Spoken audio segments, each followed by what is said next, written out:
উফ, এরম একটা পোলা থারছে 5 লাখ টাকা ঋণ থা বালা। হাই রে, তুই কামের কথা কই শৈল বালা না, তুমি কামে যাও। এর থেকে যদি আমার 5 লাখ টাকা ঋণ থাকলোই তাও খুব বালা আছে। শৈলের কিডনি বেচা হইলো ঋণ পরিশোধ করলাম। আব্বার কাছে 500 টিয়া নেই গে শিবদি বাজার আনাবো গার্লফ্রেন্ড নিয়ে বিরিয়ানি খাবে। আজকে তুমি টিয়া না দে জুতা দিয়ে বাইরে মো বুঝুড়ি তো আব্বা ওটাই তো দেখা গেছে আজ খারা আব্বা হ্যাঁ, 500 টিয়া দাও তো। ঠিক আছে, কামাই করে ঠিক গেছো, চাইলেই পাওয়া যা। এটা তো গাছের পাতা, যে ছিলাম আর তোমারে দিলাম, বুঝো নাই? টিয়া কামাই করতে পরিশ্রম নাকি? আচ্ছা ঠিক আছে, আমার টিয়া লাগবো না।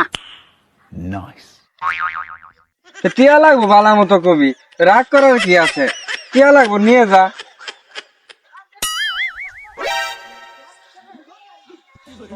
আজ টিয়াটা না দিবার পাইলে আজকে ফেরেম টেরেম সহ আমার ছুড়াই এলাইতো।